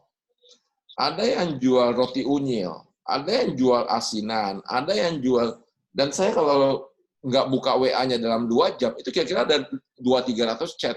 Orang pesen ini, pesen itu. Kreatif lah. Di kreatif. Tadi Bapak ya ada nanya yang mengenai buruh harian. Ini ide-ide kreatif, dan itu saya tahu ibu-ibu rumah tangga, ada temennya nitip barang apa, dibantu jualin. Dan diantarin, karena cuma satu kompleks ini, mereka nganter, keliling nganter, terus uangnya langsung ditransfer ke rekening. Nomor rekeningnya udah dikasih, langsung ditransfer. Jadi transaksinya clean, ya. Dan mereka kalau nganter, Mereka nggak sempat, orangnya nggak buka pintu atau apa, digantung di depan pintu, nanti mereka WA. Pak, barangnya ada depan rumah, silakan diambil, saya gantung depan pintu. Jadi kreatif. Jadi menurut saya, kondisi susah pun kita harus kreatif. Kita harus berpikir apa lagi yang bisa kita lakukan untuk memproduksi sesuatu buat kehidupan kita. Gitu. Saya work from home, saya ngajar. Saya masih bantu segala macam hal. Mengajar lewat Zoom, tapi kan seru. Seru nih.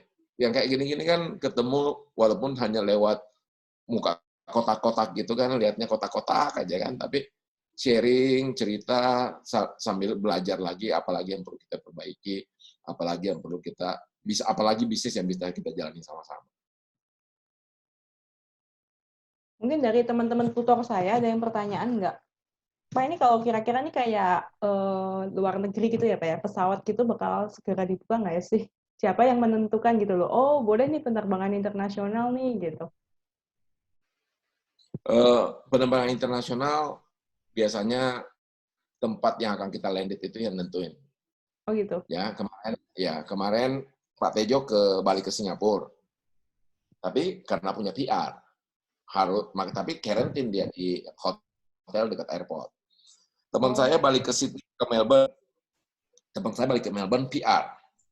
Di karantin di hotel dekat airport. Setelah 2 minggu baru boleh balik ke rumahnya, gitu. Jadi itu di negara tujuan yang nanti harus jadi masalah. Jadi kalau saya misalkan terbang nih, mau nengok anak saya di Sydney, gitu.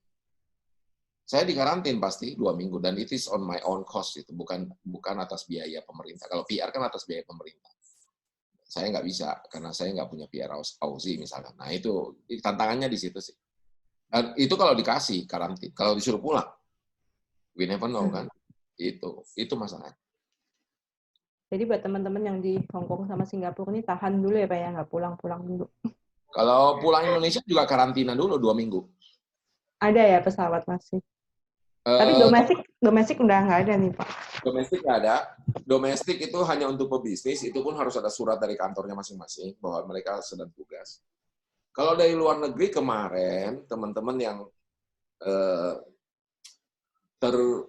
terisolir di Thailand, ya, mereka menghubungi Kedubes, terus akhirnya Kedubes menghubungi Garuda, dibuatkanlah pesawat khusus dari Jakarta ke Bangkok, dan mereka naik pesawat itu pulang, tapi ya harga tiketnya 15 juta seorang, ekonomi.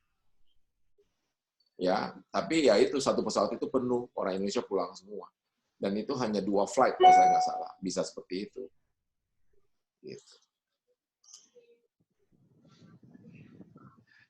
Cutinya cuma 2 minggu. Di karantinanya 2 minggu, terus ketemu sama keluarganya kapan? Mendingan nggak usah pulang dulu. Ayo baik. Nah itulah kira-kira yang terjadi. Gini Pak, mau tanya boleh? Boleh. Jadi gini, kan tadi Bapak udah ngejelasin outlook-nya, terus kemungkinan-kemungkinan yang terjadi, prediksi-prediksi juga. Nah, kira-kira yang Mbak-Mbak dan teman-teman kita harus persiapkan nih buat menghadapi kondisi yang akan datang, apa yang bisa dilakukan, Pak? Oke, ya. Kalau saya harus jelasin, Mbak-mbaknya masih ada di luar negeri atau di dalam negeri, ada di daerah mana, bisnisnya apa. Gini, audiens kita kan mostly ini Mbak-mbak yang sedang bekerja di Singapura dan di Hong Kong, yang mereka meremit uang mungkin setiap bulan ke keluarganya, kadang juga pegang reserve di Singapura, dan mungkin juga keluarganya jalanin bisnis sederhana di Indonesia gitu. Ini audiens kita malam ini begini. Oke. Kalau selama masih kerja di Singapura dan Hong Kong, saran saya jaga kesehatannya. Jangan sampai terkena virus corona. Berarti bersih, cuci tangan, selalu bermasker. Kalau keluar pun pulang langsung cuci, pakaian yang dipakai langsung dicuci, mandi dulu baru boleh ketemu orang. Nah itu harus dipraktekkan. Itu yang pertama. Kalau masih kerja di Singapura dan Malaysia. Karena begitu Bapak Ibu kena, itu masalahnya mahal. Dan jujur ya, mau di Indonesia, mau di luar negeri, kok orang kena corona itu kayak kena AIDS gitu loh, dipermalukan luar biasa gitu. Yang apa, dokter, suster aja mau pulang ke kosnya aja diusir gitu ya. Yang meninggal karena itu aja nggak bisa dikubur di mana gitu. Jadi kasihan. Jadi lebih baik yang pertama menurut saya jaga kesehatan. Yang kedua, kalau Bapak Ibu punya duit lebih, udah dikirim balik ke Indonesia, sekarang ada dua pilihan ya. Satu, menurut saya tetap memegang cash is the king, ya, pegang tunai. Kalau lebih dari apa yang dibutuhkan, pilih ke produktif, ya, pembelanjaan yang produktif, pembelanjaan yang nantinya akan menghasilkan sesuatu buat kita, bukan pembelanjaan yang konsumtif, ya cuma buat makan tidur ya jangan. Jadi kayak kalau misalkan Lebaran Haji 2 bulan lagi, berarti masih ada 14 bulan ke depan baru Lebaran Haji berikutnya, saya akan cari anakan sapi yang lebih kecil. Saya gemukin ya, nanti pas Lebaran Haji tahun depan saya jual, untungnya lumayan. Nah, tapi belajar dulu penggemukan sapi itu punya apa aja. Kayak kambing itu nggak mungkin lebih besar setelah 6 bulan. 6 bulan ya bantet jadinya, jadi dagingnya akan keras gitu-gitu ya. Atau masuk ke lele. Lele itu murah. Lele itu juga nggak butuh lahan banyak. Ya, lele itu kalau beli bibit murah, pakannya juga paling dapat. Pokoknya satu kerambah lele itu mungkin modalnya 3 juta, bisa dapatnya 5-6 juta gitu. Kayak gitu-gitu, cari sesuatu yang produktif, tapi harus tahu begitu hasilnya ada, mau dijual di mana, ada marketnya enggak gitu ya, kayak gitu. Jadi kalau nanya saya akan mengarahkan Bapak Ibu ke sembako, saya akan mengarahkan Bapak Ibu ke sawah, saya akan membawa Bapak Ibu masuk ke peternakan, di perikanan, tapi jangan yang beresiko tinggi. Jangan masuk ke udang, jangan masuk ke ikan mujair, yang kayak gitu-gitu. Ikan lele aja, ikan lele itu tahan banting, ya, tahan banting, pakannya murah gitu ya, jadi tidak sering sakit gitu, yang kayak gitu-gitu gitu. Jangan masuk ke yang susah gitu. Padi, kalau dapat daerah yang irigasinya bagus, Anda bisa panen 4 kali setahun. Nah, tapi cari sawah yang lahannya daerah yang kayak gitu, sekarang udah mulai susah. Ya, jadi harus pelan-pelan. Jadi kalau memang ada, dan ada teman-teman yang ada di wilayah, di daerah masing-masing, udah mulai harus ditanyain, ada ini enggak, ada ini. Nah, buletin ya. Jadi saran saya, misalnya mau masuk ke perikanan, buletin, sekarang kan ada Google, cari nih, belajar lele, plus minusnya di mana, resikonya di mana, dan lain sebagainya, terus baru tanyain ke daerah. Kalau itu di daerah situ yang beli lele ada di mana? Di Jakarta lele tetap habis, kondisi corona tetap ada yang belanja tuh. Saya lihat teman-teman saya posting masih makan lele, ada yang ngirim, ada yang asal sambelnya enak aja tetap ada yang beli. Gitu. Ya Mas Reza, kira-kira itu. Terima kasih Pak. Sama-sama.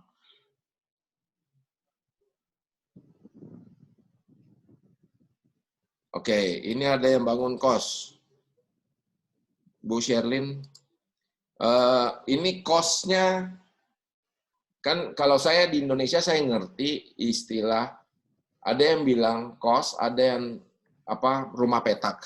Yang dimaksud ini rumah petak atau kos yang untuk mahasiswa, boleh tahu nggak kira-kira sewanya berapa sebulan kira-kira, supaya saya bisa punya gambaran.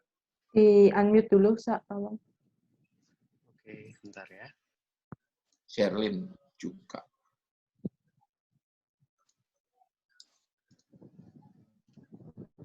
Kayaknya kalau lihat dari namanya bukan dari Jawa sih, Pak. Ya, silakan. Mana orang? Silakan Mbak Sherlyn. Mana ya, Bang?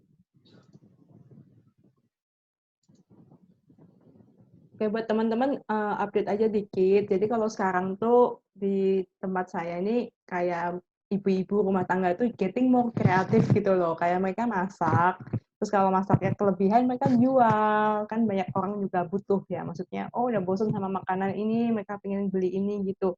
Dan itu kayak lumayan juga loh buat pendapatan dikit-dikit gitu. Itu bisa jadi ide juga buat misalnya teman-teman punya saudara atau keluarga yang di rumah, mungkin bisa dibantu promosi lewat WA status atau misalnya dibantu foto yang cantik gitu. Jadi sekarang banyak yang kayak ya order makanan gitu juga lumayan laris Pak kalau di daerah saya. Tuh Bu Sherlyn, jawab pertanyaan saya, suaranya nggak kedengeran. Bisa dengar sekarang? Ya, clear. Ya. Oke, saya punya warisan tanah, pengennya bikin kos di depan kampus. Oh, berarti buat Gitu. Mahasiswa. Ya tanahnya lumayan gede gitu, jadi punya ide aja sih, pengen buat kos di depan daripada tanahnya digituin aja gitu. Harga kos-kosannya berapaan ya, Mbak? Kalau boleh tahu. Kira-kira. Kalau buat anak-anak SMA, anak-anak kuliah sih minimal sih paling 500.000, 600 gitu ya. Oke. Cuman yang saya takutkan itu pembangunan pertama itu hal yang paling saya takut itu, saya juga bingung apa gitu. Dan harus. Kalau Mbak Sherlyn mau bangun rumah, ya saya bukan ahli bangun rumah, tapi saya suka utak-atik lah sesuatu gitu ya. Rumah itu kalau mahal, kalau udah lantai 2, lantai 3. Kalau masih lantai 1, kalau kita mau bangun rumah semi permanen itu masih bisa ke cover. Kecuali Mbak mau bangun rumah sampai berapa lantai, itu pondasi harus mahal. Ya, yang paling mahal itu sebenarnya di rumah itu pondasi dan finishing. Finishing itu ya keramik, kloset gitu-gitu ya. Itu yang mahal. Tapi kalau rumah cuma 1 lantai, nah makanya harus hitung-hitung dulu kamarnya sebesar apa, kamar mandi dalam atau enggak. Karena begitu 1 kamar ada kamar mandi dalam, itu biayanya langsung naik 2 kali, karena itu isi kamar mandi itu mahal. Mau beli yang KW-KW-an boleh, tapi di daerah itu kan harus nyari gitu ya. Dan kayaknya kalau kita bangun yang setengah-setengah juga nanti menarik orang yang mau nyewa atau enggak ya. Di dalam hal pembangunan itu hitung-hitung dulu. Nah, ya, kalau ada tukang yang dikenal yang bisa kerja rapi, bisa bagus, nah itu mungkin jadi dia yang kerja, dia borong per 1 kamar atau per rumah berapa. Nah, nanti kita hitung-hitung. Nah, nanti Bu Sherlyn coba hitung. Saya investasi 100 juta nih. Saya jadi berapa rumah atau berapa kamar, per bulan 500, saya dapat berapa juta, saya break even berapa lama. Gitu ya, break even berapa lama. Nah, itu harus dihitung supaya nanti jangan besar. Soalnya kan kalau bisa bangun tanpa pinjaman jauh lebih luar biasa, tapi kalau ternyata harus nanti setelah bangun tanggung ada ini, biasanya kalau membangun begitu. Kita budget 20 juta, jadinya 50 juta. Kita budget 50, jadinya 100 juta. Biasanya begitu. Jadi tolong dipastikan benar-benar biaya pembangunan dan lain-lain. Nah, di depan, kalau tanahnya pas di depan kampus, pasti laku. Itu kan gitu. Ya, di depan. Di sebelah itu ada rumah sakit, di sebelah kanan itu ada kampus. Nah, langsung bikin.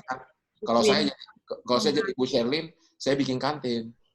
Kantin ya? Iya, saya juga bikin kantin. Jadi ada kos-kosan, ada kantin. Orang bisa makan, orang bisa minum di situ, gitu ya.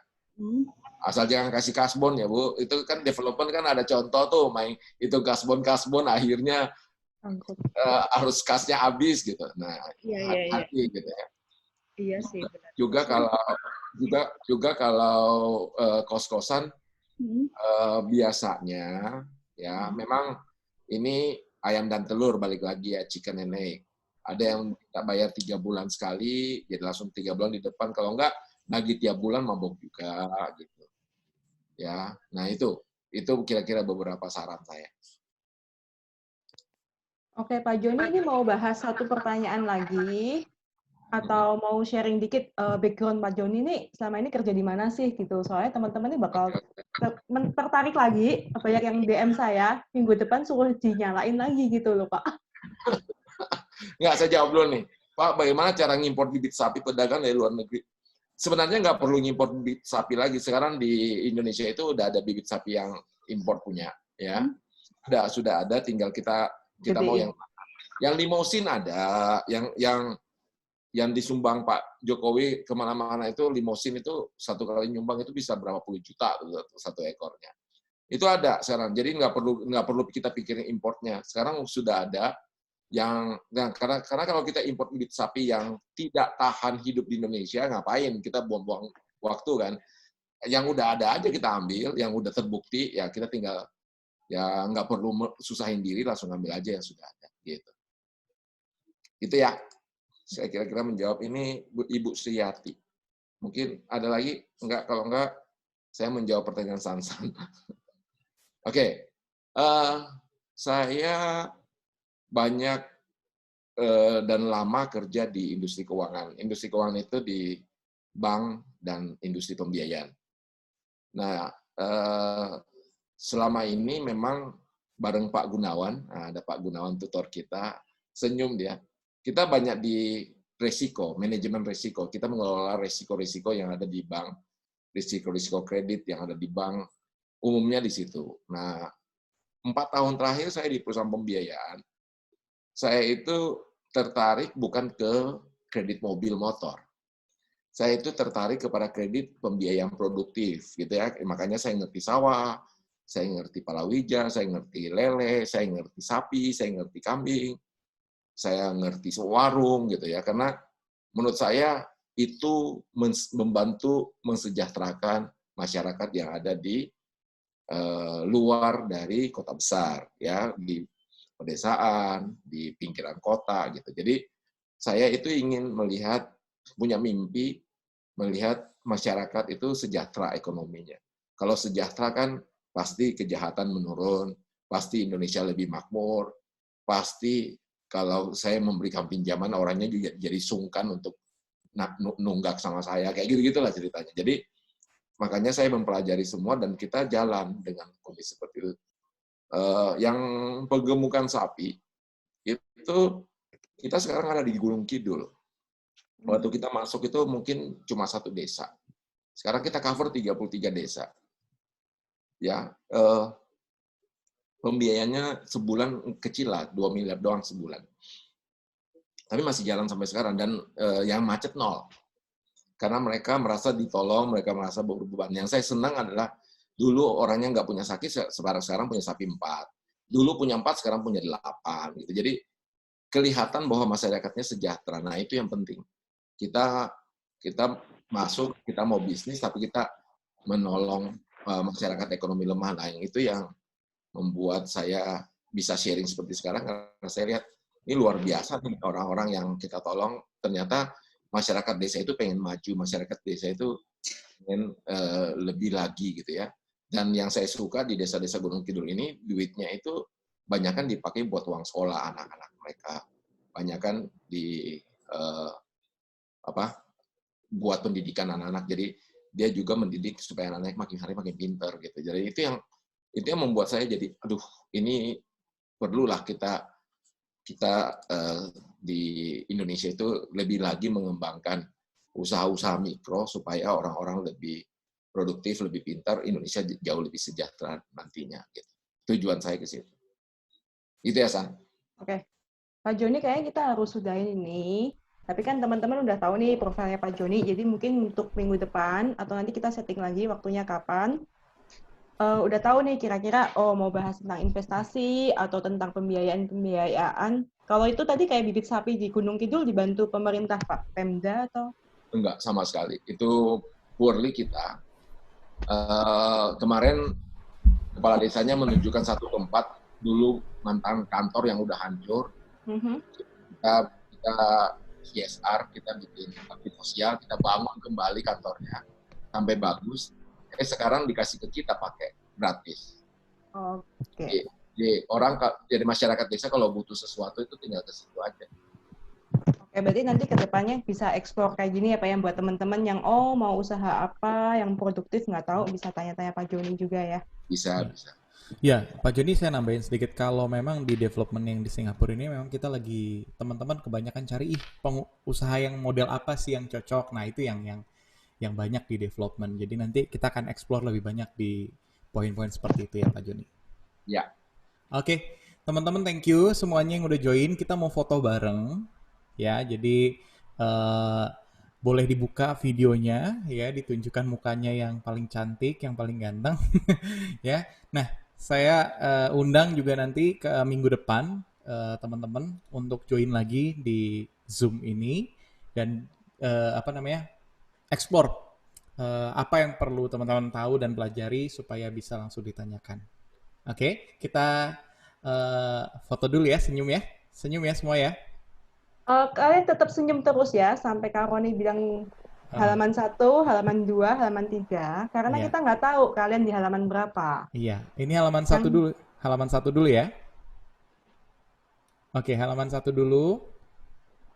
Tunggu sebentar. Oke. Yang belum dinyalain videonya boleh dinyalain. Oke, halaman 2 ya. Sebentar, saya save dulu. Oke, halaman 2.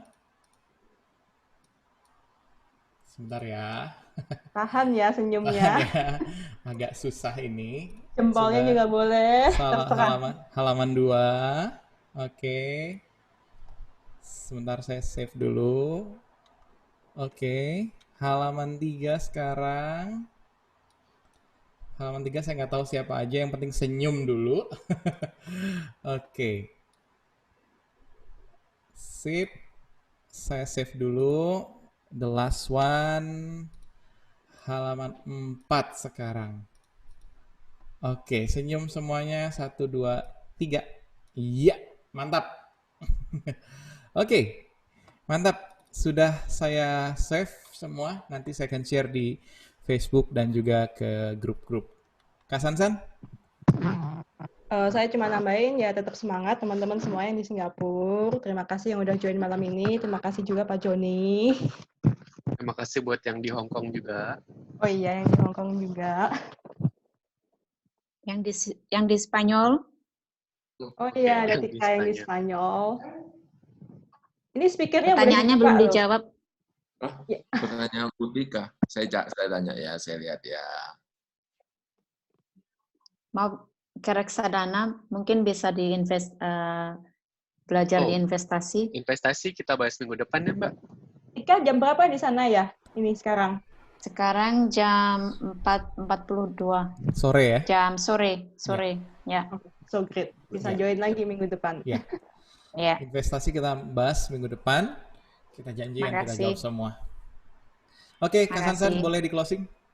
Oke, jadi terima kasih semuanya udah join. Kalian udah pintar semua. Terima kasih buat Bu Eki yang udah ngajarin nge-zooming itu waktu 2 hari kemarin.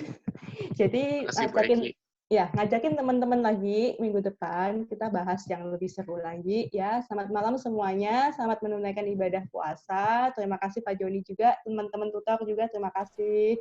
Sampai ketemu di layar kaca berikutnya. Thank you Pak Joni, thank you so much. Thank you so much. God bless Pak. Thank you Kak. Thank you all.